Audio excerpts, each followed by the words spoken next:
শাস্ত্রে কথাটি যেটি বলা হচ্ছে সেটি এইরূপ বলা হচ্ছে, দেবতাদৌ যদা মোহাদ গণেশঞ্চ ন পূজয়েত তদা পূজা ফলং হন্তি বিঘ্নরাজ গণাধিপ। এটি রয়েছে পদ্মপুরাণে। গণেশকে প্রথমে পূজা না দিলে গণেশ সেই ফলটি হরণ করবেন পূজাদি কর্মে। এটি কেন রয়েছে, এই অভিপ্রায়টি কেন, এটি হচ্ছে আমাদের মূল জিজ্ঞাস্য, যে কেন গণেশ আসবে, কেনই বা ফলটি সে হরণ করবে।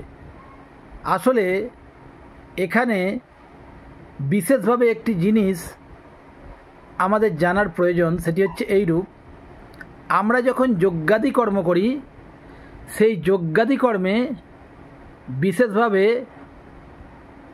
ভীত হয়ে যান দেবরাজ ইন্দ্র। দেবরাজ ইন্দ্র যখন ভীত হয়ে যান, তিনি তখন এই গণেশকে বলেন যে তুমি গিয়ে ওই যজ্ঞটাকে পণ্ড করো, কারণ ওরা যে যজ্ঞ করছে সেই যজ্ঞ সম্পূর্ণ হলে ওরা হয়তো স্বর্গলোক আক্রমণ করতে পারে। এইরূপ সকলের ক্ষেত্রে, কেবলমাত্র দানবদের ক্ষেত্রে তা নয়, দানব মানব সকলেই যারা যজ্ঞ করেন তখন এইরূপ হয়, ইন্দ্রদেব এইরূপ পাঠায়।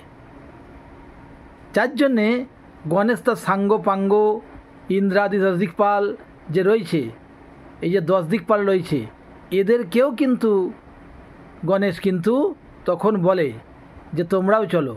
এমনকি দেবরাজ ইন্দ্রকেও বলে যে আপনিও কিন্তু রয়েছেন, আপনিও কিন্তু এর মধ্যে কিন্তু আপনিও দেখবেন যেন এই যে যজ্ঞটি হচ্ছে সেটি যেন বিঘ্ন হয়। তার জন্য আমাদের কি হয়, কি করতে হয়, আমাদের মাস ভক্ত বলি প্রদান করতে হয়।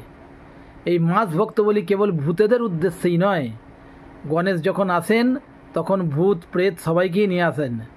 আমরা বলি যে ভূতা প্রেতা পিশাচ শিষ্যাদিনই বলি, সেই বচনগুলি আমরা অবশ্যই ভূতাদের উদ্দেশ্যে বলি, ভূত প্রেত সবাইকেই নিয়ে আসেন। তথাপি আরও মাস ভক্ত বলি প্রদান করতে হয়। অনেকগুলি মাস ভক্ত দেওয়ার বিধি আছে শাস্ত্রে, 21 বা 22টি মাস ভক্ত বলি প্রদান করতে হয়।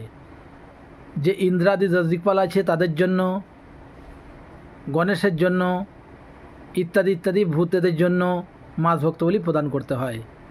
এই জন্যই বলা হচ্ছে যে গণেশকে প্রথম পূজা করতে হবে, কারণ গণেশই বিঘ্ন করতে পারে, সে ওই যজ্ঞের বিঘ্ন করতে পারে, ওই জন্য গণেশের প্রথম পূজা করতে হবে। এইখানে আরও একটি কথা বলে রাখি, বলি কথার অর্থ কিন্তু উপহার। বলি অর্থাৎ উপহার দেওয়া।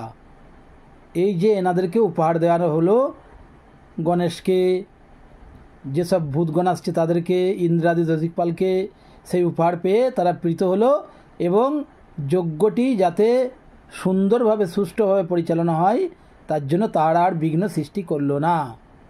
তারা যে যার মতো ভাগ নিয়ে চলে গেল স্বভাগও। চ্যানেলটি যারা নবাগতরা রয়েছেন তারা অবশ্যই সাবস্ক্রাইব করবেন। যারা সাবস্ক্রাইব করেছেন তাদেরকে অসংখ্য ধন্যবাদ। শেয়ার করবেন, কমেন্ট করবেন, কমেন্টের মাধ্যমে আপনাদের অমূল্য মতামত অবশ্যই জানাবেন এবং লাইক করবেন। সকলকে পুনরায় নমস্কার।